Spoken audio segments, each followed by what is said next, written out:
नमस्कार, आप देख रहे रफ्तार मीडिया। मैं आपके साथ प्रियंका मलिक हाजिर उत्तराखंड की तमाम छोटी बड़ी खबरें लेकर खबरों का रुख करेंगे, लेकिन सबसे पहले एक नजर डाल लेते हैं इस वक्त की हेडलाइंस पर। भारत पाकिस्तान तनाव के बीच उत्तराखंड में अलर्ट, देहरादून में कई संवेदनशील इलाकों पर नजर। आईएमए डीआरडीओ प्रयोगशाला की निगरानी, टिहरी झील को भी किया जा सकता है टारगेट। ऑपरेशन सिंदूर के बाद भारत पाकिस्तान में तनावपूर्ण हालातों के बीच साइबर हमले की आशंका, अलर्ट मोड पर साइबर कमांडो, एसटीएफ ने जारी की एडवाइजरी। उत्तराखंड में सुरक्षित ढंग से हो रहा चारधाम यात्रा का संचालन, 4 लाख से अधिक तीर्थ यात्रियों ने किए दर्शन। आईजी गढ़वाल ने की श्रद्धालुओं से अफवाहों पर ध्यान न देने की अपील। और केदारनाथ की पवित्रता को भंग करने की साजिश का खुलासा, सोनप्रयाग में 16 किलो मटन के साथ 2 आरोपी महिलाएं गिरफ्तार, अब तक 41 किलो मीट और 211 शराब की बोतलें बरामद। हेडलाइंस के बाद बुलेटिन में खबरें विस्तार से। भारत पाकिस्तान के बीच बढ़ते तनाव को लेकर कई राज्यों में अलर्ट जारी है। भले ही पाकिस्तान की ओर से किए गए अधिकतर हमले नाकाम और बेअसर साबित हो रहे हो, लेकिन एहतियातन के तौर पर राज्यों को अलर्ट रखा गया है। इसी कड़ी में उत्तराखंड भी हाई अलर्ट पर है, क्योंकि प्रदेश में कई सेंसिटिव जोन से है जिन्हें टारगेट किया जा सकता है। रिपोर्ट देखिए।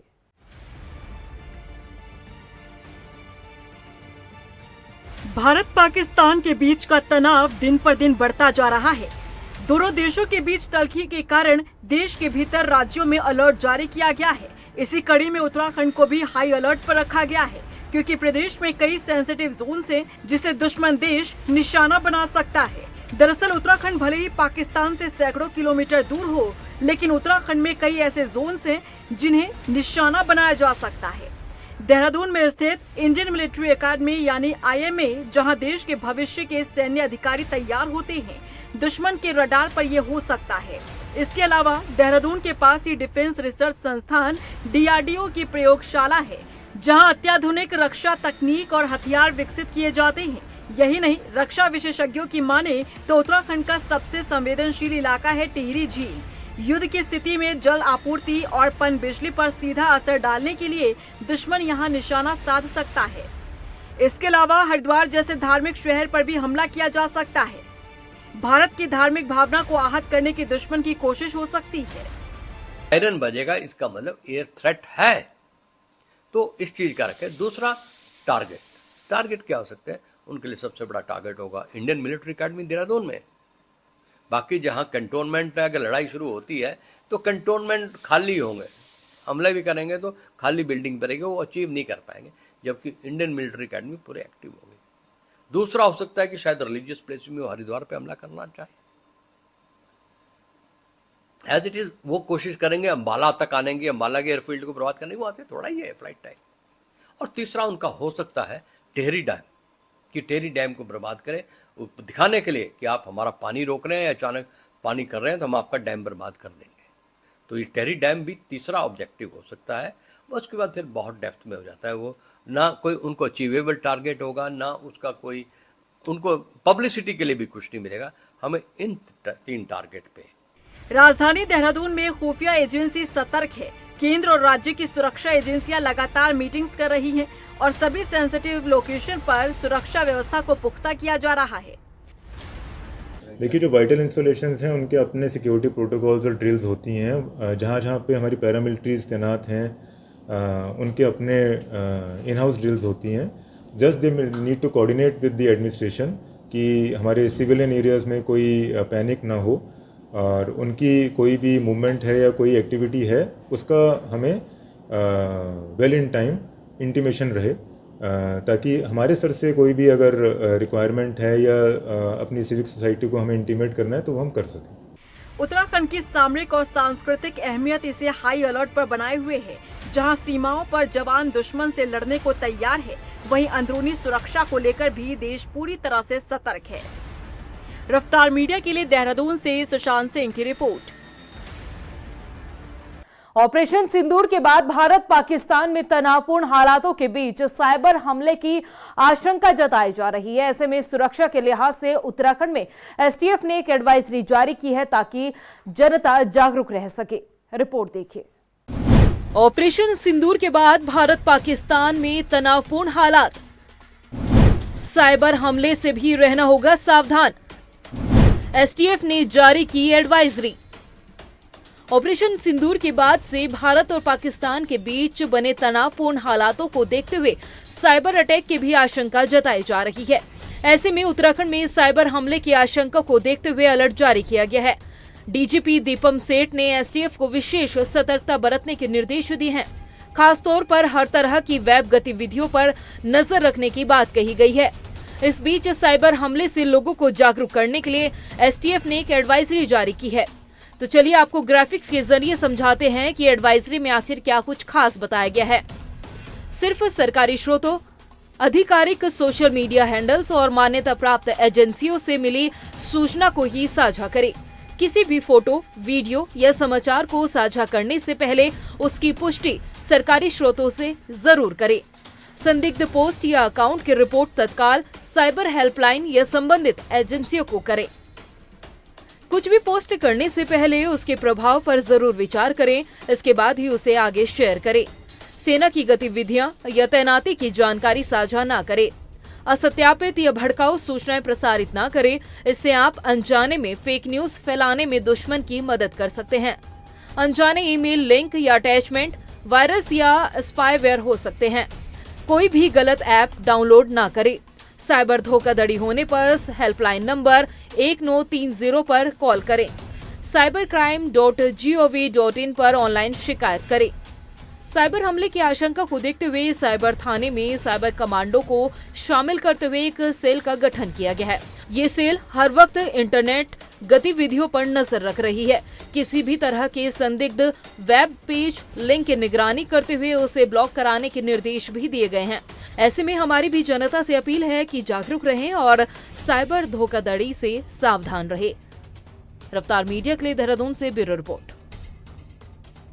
इसके साथ ही भारत पाकिस्तान के बीच तनाव को देखते हुए देहरादून जिला अधिकारी सविन बंसल की अध्यक्षता में कोऑर्डिनेशन बैठक बुलाई गई। बीते दिनों हुए मॉक ड्रिल के दौरान सुरक्षा एजेंसियों के बीच कोऑर्डिनेशन की कमी के कारण बिना जिला प्रशासन की अनुमति के ओएनजीसी में इमरजेंसी सायरन बजाए गए थे, जिसको लेकर अब मीटिंग के दौरान सभी अधिकारियों को आपस में समन्वय बनाकर कार्य करने के निर्देश दिए गए हैं। देखिए, जो सिचुएशन डेवलप हो रही है उसमें कुछ मिस इन्फॉर्मेशन कैंपेन्स चलाए जा रहे हैं और एक एंग्जाइटी और अनरेस्ट है हमारी सिविल सोसाइटी में, तो उसको मिटिगेट करना है, एलिविएट करना है। और जो हमारे कंसर्न स्टेक होल्डर्स हैं, चाहे पैरामिलिट्री है, आर्मी यूनिट्स हैं, हमारे वाइटल इंस्टॉलेशंस हैं और हमारे सिविक लाइन डिपार्टमेंट्स हैं, उनके साथ एक कोऑर्डिनेशन मीटिंग रखी गई है जिसमें जो हमारी एसेंशियल सर्विसेज हैं वो निर्बाध रूप से चलती रहें, रेडीनेस की स्थिति में रहें। हमारा जो IRS यूनिट है वो रेडी रहे, एक्टिवेटेड रहे, सिविल डिफेंस वॉलंटियर्स हमारे तैनात रहें। उधर आईजी गढ़वाल ने प्रदेश में सुचारू रूप से संचालित चारधाम यात्रा को लेकर जानकारी दी है। आईजी गढ़वाल राजीव स्वरूप ने बताया कि यात्रा मार्ग पर श्रद्धालुओं की सुरक्षा के साथ यातायात प्रबंध के पुख्ता इंतजाम है ताकि श्रद्धालुओं को असुविधा का सामना न करना पड़े। इसके साथ ही उन्होंने श्रद्धालुओं से भ्रामक खबरों और अफवाहों पर ध्यान न देने की अपील की है। साथ ही उन्होंने बताया कि यात्रा से संबंधित जानकारी के लिए श्रद्धालु पुलिस हेल्पलाइन नंबर पर 24 घंटे जो है कॉल कर सकते हैं और अपनी शिकायत दर्ज करा सकते हैं। सभी को हम सूचित करना चाहते हैं कि हमारी ये जो वर्तमान की चारधाम यात्रा है सुचारू रूप से चल रही है। यात्रियों की सुरक्षा हेतु समुचित प्रबंध किए गए हैं, उनकी सुगमता हेतु समुचित प्रबंध किए गए हुए हैं। किसी तरह की कोई भ्रामक न्यूज़ में आप विश्वास कतई ना करें और अगर कोई भी आपको हेल्प की ज़रूरत है या कोई इन्फॉर्मेशन चाहिए तो उसके लिए हमारे कंट्रोल रूम 24/7 काम कर रहे हैं, जिनका नंबर मैं आपको बता देता हूं। हमारा कंट्रोल रूम का मोबाइल नंबर है 9897846203 और हमारा लैंडलाइन नंबर है 0135271448 श्रीनगर पहुंचे दर्जाधारी राज्य मंत्री देशराज कणवाल ने समाज कल्याण विभाग की समीक्षा बैठक के ली है। इस दौरान उन्होंने विभाग के संचालन और जन कल्याणकारी योजनाओं को लेकर चर्चा की। आपको बता दें कि बैठक में राज्य मंत्री ने अधिकारियों को निर्देशित किया है कि हर पात्र व्यक्ति तक योजनाओं का लाभ पहुंचे। उन्होंने जन कल्याणकारी योजनाओं की प्रचार प्रसार पर भी जोर दिया है। देखिए, बाबा साहब भीमराव अंबेडकर, पंडित दीनदयाल उपाध्याय हमारे महापुरुषों की जो सोच थी कि पंक्ति में अंतिम छोर पर बैठे व्यक्ति को लाभ पहुंचे, और मोदी जी की, धामी जी की सरकार, जो 2 लाइनों में मैं कहूँगा कि बाबा तेरा मिशन अधूरा, मोदी धामी कर रहे पूरा। आज वो सारी योजनाएं बाबा साहब अंबेडकर जी का सपना साकार हो रहा है। समाज कल्याण की जितनी भी योजनाएं हैं, बाबा साहब अंबेडकर जी की जो सोच थी, क्योंकि बाबा साहब अंबेडकर समान नागरिक संहिता इस देश में लाना चाहते थे, तो 2 कानून चल रहे थे इस देश के अंदर, कश्मीर में अलग और पूरे देश में अलग। तो धारा 370 खत्म करके और धामी जी ने हमारे प्रदेश के अंदर समान नागरिक संहिता लागू करके बाबा साहब अंबेडकर जी का सपना साकार किया है। ऋषिकेश के मेयर शंभू पासवान के जाति प्रमाण पत्र को लेकर विवाद रुकने का नाम नहीं ले रहा है। उत्तराखंड स्वाभिमान मोर्चा ने जाति प्रमाण पत्र की जांच के लिए बनाई गई कमेटी के कामकाज पर सवाल खड़े किए हैं। मोर्चा के अध्यक्ष बॉबी पवार ने कहा है कि जांच कमेटी ने कई दस्तावेजों को जांच में शामिल ही नहीं किया है।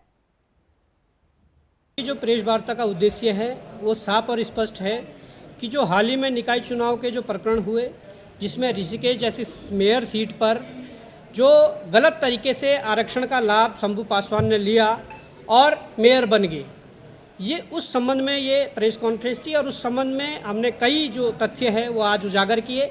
जो तथ्य हमारे द्वारा स्क्रीनिंग कमेटी को दिए गए थे, मीडिया के सामने इसलिए आना पड़ा कि स्क्रीनिंग कमेटी को जितने भी तथ्य और जितने भी जजमेंट सुप्रीम कोर्ट के हो या देश के अलग अलग राज्यों के हाई कोर्ट के हो या संवैधानिक पीठ के द्वारा दिए गए जजमेंट हो, वो सारे जो जजमेंट है, तथ्य हैं, हमने स्क्रीनिंग कमेटी को दिए, पर उनके द्वारा उन बिंदुओं पर एक भी जांच नहीं की गई। उधर कानपुर से पूर्व विधायक कुंवर प्रणव सिंह चैंपियन ने मौजूदा विधायक पर जानलेवा हमला करने का आरोप लगाया और पुलिस को तहरीर देकर मामले में जांच की मांग की है।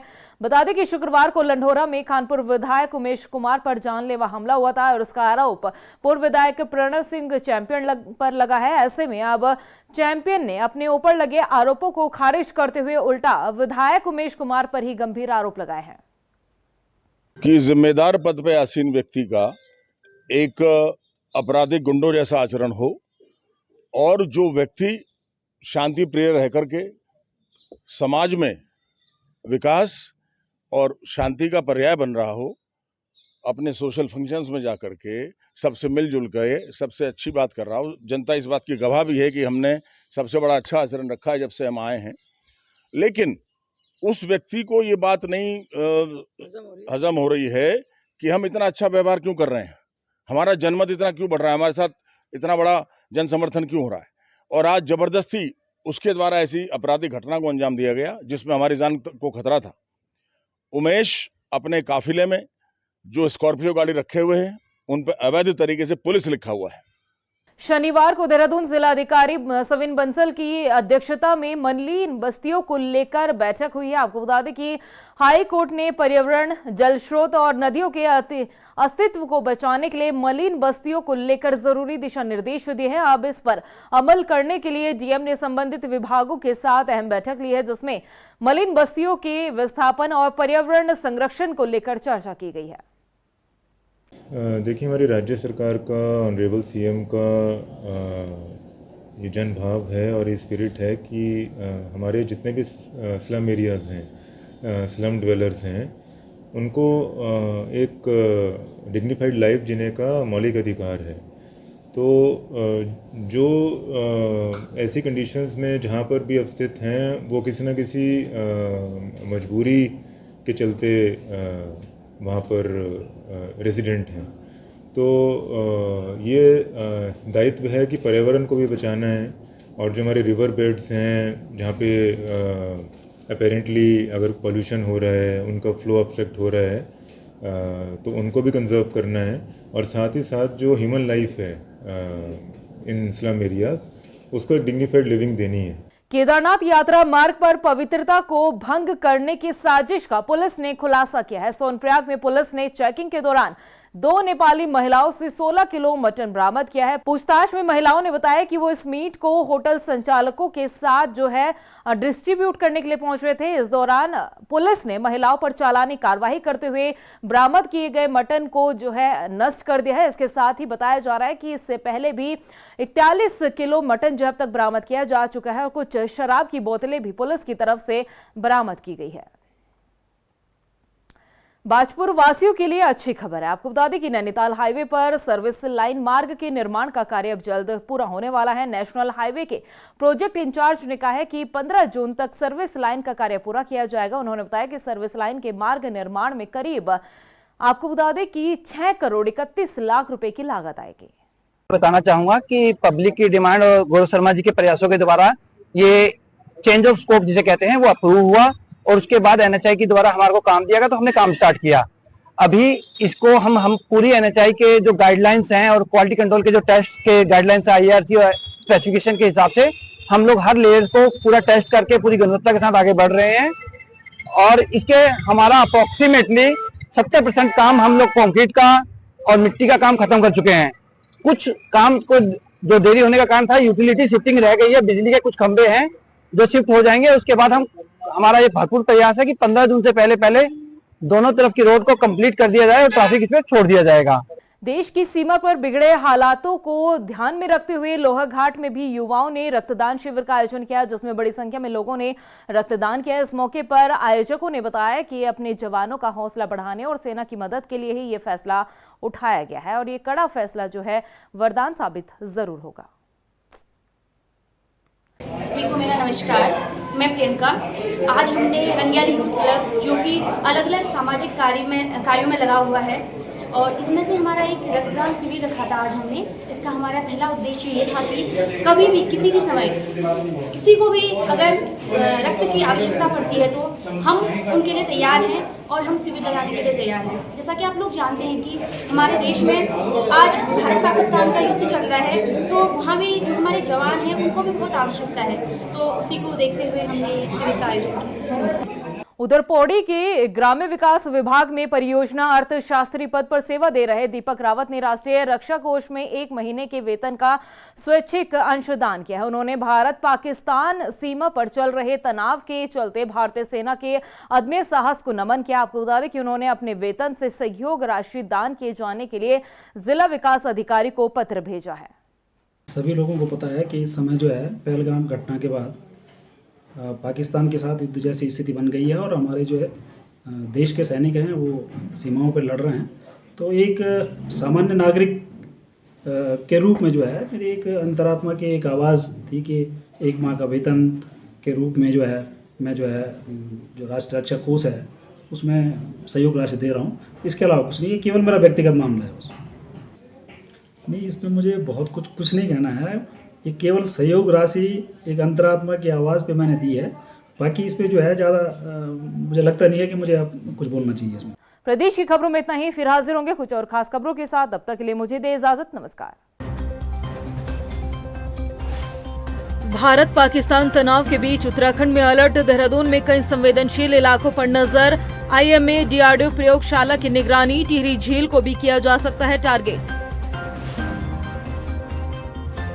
ऑपरेशन सिंदूर के बाद भारत पाकिस्तान में तनावपूर्ण हालातों के बीच साइबर हमले की आशंका, अलर्ट मोड पर साइबर कमांडो, STF ने जारी की एडवाइजरी। उत्तराखंड में सुरक्षित ढंग से हो रहा चारधाम यात्रा का संचालन, 4 लाख से अधिक तीर्थ यात्रियों ने किए दर्शन। IG गढ़वाल ने की श्रद्धालुओं से अफवाहों पर ध्यान न देने की अपील। और केदारनाथ की पवित्रता को भंग करने की साजिश का खुलासा, सोनप्रयाग में 16 किलो मटन के साथ 2 आरोपी महिलाएं गिरफ्तार, अब तक 41 किलो मीट और 211 शराब की बोतलें बरामद।